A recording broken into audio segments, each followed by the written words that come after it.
Warahmatullahi wabarakatuh. Perkenalkan, saya Nurul Hidayah Islami dengan NIM 2303112866. Pada video kali ini saya akan membahas mengenai proyek pemodelan matematika yang sudah diberikan, yaitu membuat sebuah proposal.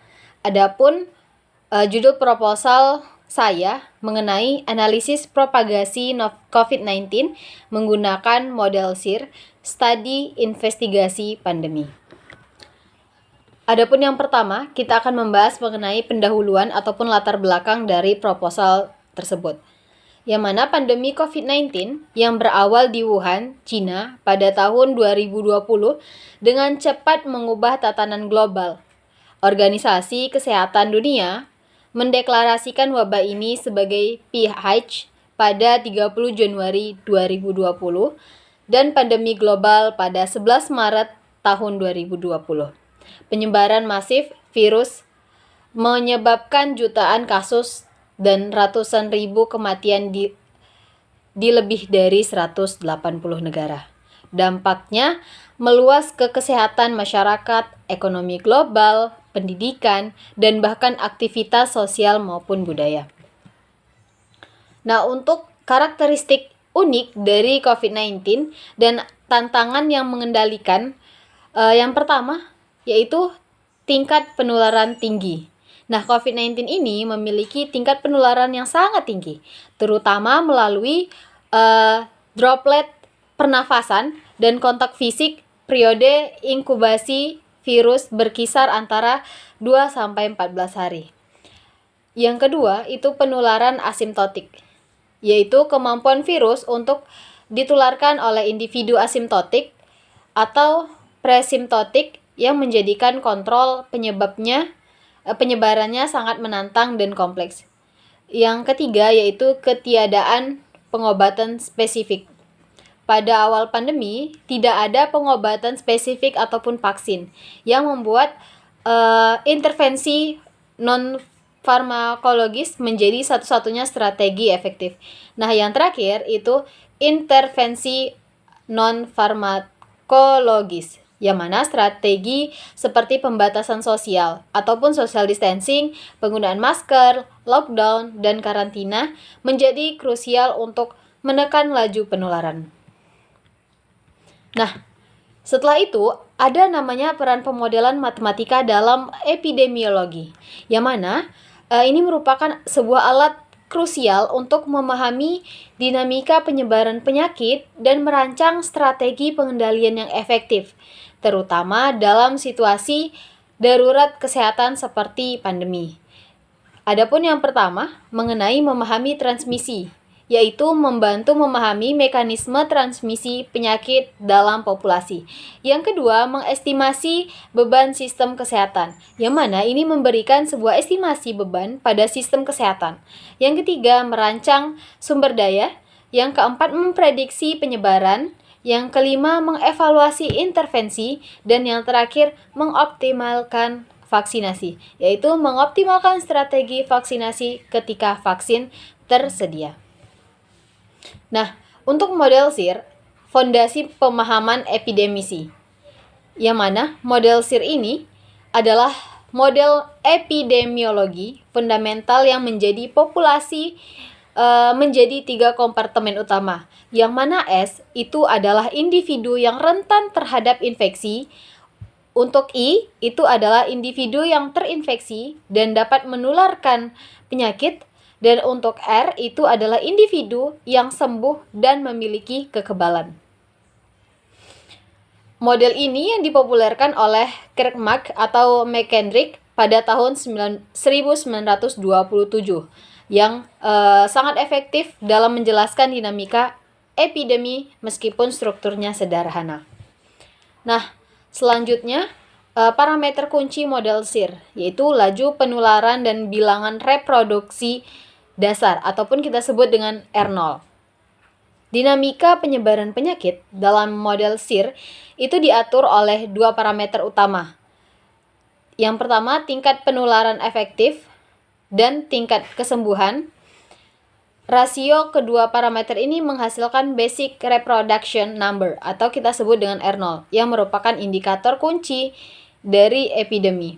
di mana S0, di mana rumusnya itu adalah R0 sama dengan A S0 per B, di mana S0 itu adalah populasi awal yang rentan, dan R0 merepresentasikan rata-rata jumlah individu yang akan terinfeksi oleh satu individu terinfeksi dalam populasi yang sepenuhnya rentan. Pada R0 kecil sampai dengan 1 itu menunjukkan bahwa mereda. Penyakit ini mereda secara alami. Nah, ketika R0 sama dengan 1, penyakit akan menjadi endemik atau jumlah kasus konstan. Nah, ketika R0 itu besar sama dengan 1, akan terjadilah yang namanya wabah epidemi. Lalu, adapun dampak kebijakan lockdown dalam studi kasus India. Tingginya nilai R0 COVID-19 ini menunjukkan perlunya intervensi kesehatan masyarakat yang agresif. Dan kebijakan lockdown itu merupakan salah satu intervensi drastis yang diterapkan banyak negara, termasuk negara India tersebut. Nah, India itu mengumumkan lockdown nasional pertama pada tahun 24 Maret 2020 yang diperpanjang hingga 31 Mei pada tahun 2020, yang menjadi salah satu lockdown terbesar di dunia. Dan penelitian oleh Saxena, Jadeja, dan Bateja 2021 di India menunjukkan bahwa model SIR ini akurat menggambarkan penyebaran COVID-19. Dan lockdown efektif menurunkan efektif kontak. Terus, perbedaan efektivitas mencerminkan variasi kepatuhan, kepadatan penduduk, dan implementasi kebijakan antar wilayah. Nah, untuk kita melihat bahwa perbandingan COVID-19 dengan penyakit di epidemi lain, yang mana kita analisis komparatif COVID-19 dengan penyebaran epidemi lainnya berdasarkan dari nilai R0 yang memberikan perspektif yang lebih luas tentang karakteristiknya.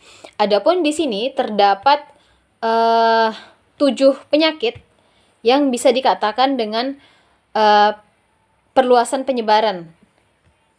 Dan kita lihat bahwa pada tingkat pertama itu ada campak, dan COVID-19 itu berada pada tingkat kedua di seluruh dunia. Nah, COVID-19 ini memiliki tingkat penularan yang tinggi. Bisa dikatakan hanya di bawah campak. Yang mana kan ini di seluruh dunia.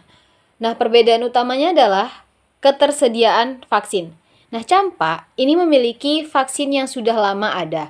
Sementara pada fase awal pandemi COVID-19, vaksin belum tersedia, menjadikannya ancaman serius bagi kesehatan global.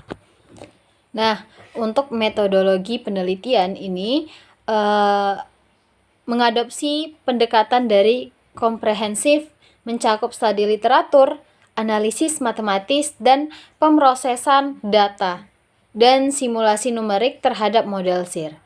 Tahap utama yang dilakukan dalam penelitian ini meliputi yang pertama pembentukan asumsi dasar model SIR. Nah, jadi kita harus menetapkan dulu dasar-dasar model, termasuk kompartemen populasi dan asumsi kritis seperti homogenitas populasi dan imunitas permanen.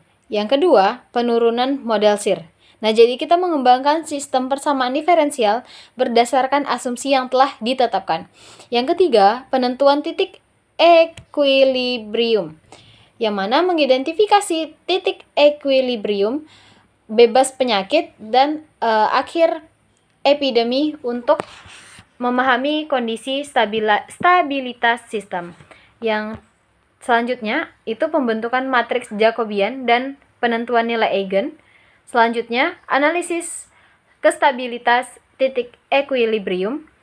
Selanjutnya ada simulasi numerik, dan yang mana simulasi numerik ini yaitu melakukan simulasi menggunakan Maple ataupun Python dengan metode Runge-Kutta untuk memvisualisasikan dinamika model dan dampak intervensi seperti lockdown.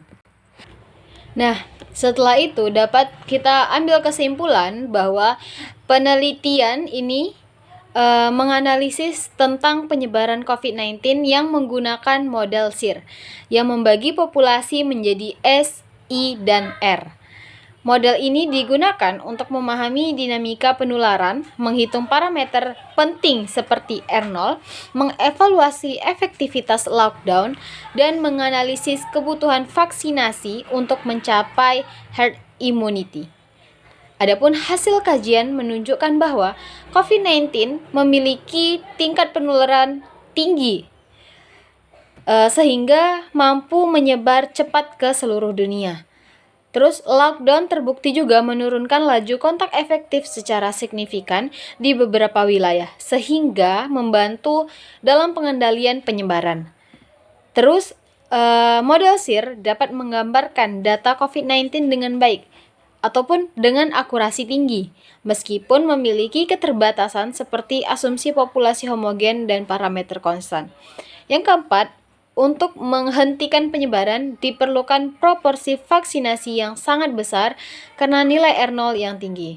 Nah, secara keseluruhan, penelitian menegaskan bahwa model matematika seperti SIR sangat penting untuk memahami dinamika pandemi, memprediksi puncak dari kasus, dan mengevaluasi kajian kesehatan masyarakat. Nah, baik, mungkin sekian yang dapat saya paparkan dari hasil proposal yang telah saya buat. Lebih dan kurang saya mohon maaf. Assalamualaikum warahmatullahi wabarakatuh.